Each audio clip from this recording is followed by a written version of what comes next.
Hey everyone, welcome to Beyond the Archive. I'm Yasandunetul, and today we are diving into one of the creepiest, most talked about legends from the Appalachian Mountains, the Bell Witch. It's a strange story full of strange noises, ghostly voices, and a mysterious spirit that haunted a family way back in the early 1800s. So, get comfortable, maybe turn down the lights, and let's explore what really happened on the Bell family farm. Let's start with a little background about the place where it all happened. The Appalachian Mountains. The Appalachians stretch along the eastern side of the United States, all the way from Alabama to Canada. They are some of the oldest mountains on earth, covered in thick forests and home to lots of wildlife. Over the years, people living in and around these mountains have shared plenty of legends and mysterious stories, and the Bell Witch is definitely one of the most famous. Now, about the Bell family. They lived in a small farming community near Adams, Tennessee in the early 1800s. The family included John Bell Sr., who was the head of the household, his wife Lucy, and their children, including a daughter named Betsy, and an enslaved man called Dean. Very unfortunate, but we're not going to talk about that. Life was simple, rural, and pretty typical for the time. But then, strange things started to happen.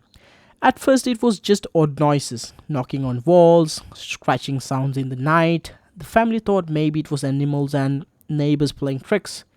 But then the activity got weirder and more personal.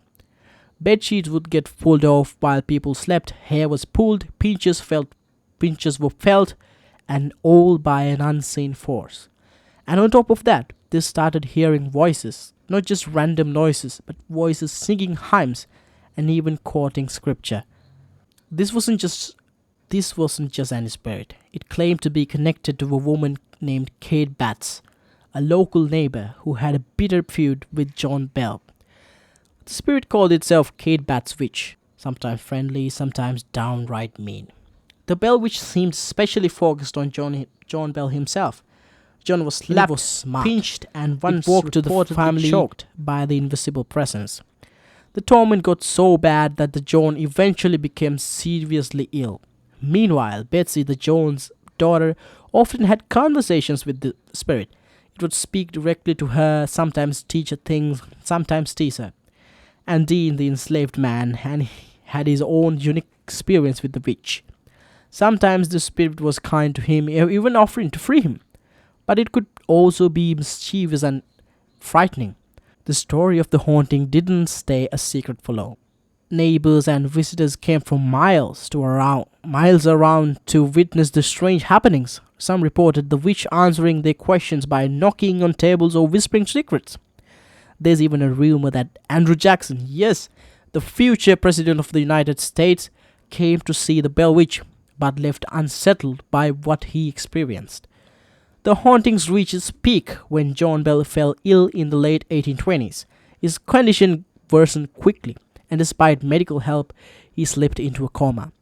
The Bell Witch actually claimed responsibility for his illness, saying that he was given a black liquid by the witch that turned John Bell into a coma, or his illness, saying it had caused his death, making this one of the rare ghost stories where a spirit is actually blamed for a human's death. John Bell died surrounded by his family, leaving behind a legacy of mystery and fear.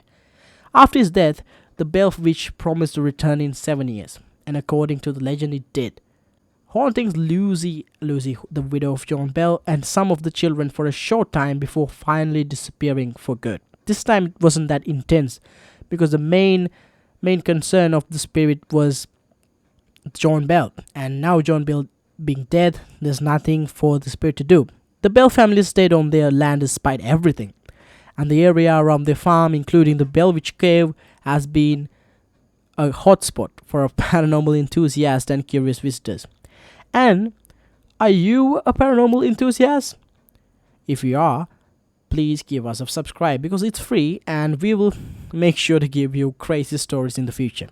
Today, the Bell Witch story remains one of the most famous and well-documented hauntings in American folklore. It inspired books, movies like An American Haunting, and countless retellings. The legends blend history, mystery, and the supernatural. A perfect mix for who loves a good ghost story. So that's The Bear Witch, a strange, spooky chapter from the deep in the Appalachian Mountains that still fascinates and frightens people today. And I thought of keeping the today's story a little short because we're just starting, and it will be a series because in Appalachian Mountains you cannot just talk about one story and move on because it's a vast place that is a home for many folklore. So we'll be starting a series. This is the first episode, Appalachian Mountains, the Bell Witch hauntings, and we'll see you what will happen in the future. And thanks for joining me on Beyond the Archive. I'm Yasantu, and catch you next time with another mysterious story from the past. Until then, stay curious and keep your eyes open. Thank you very much.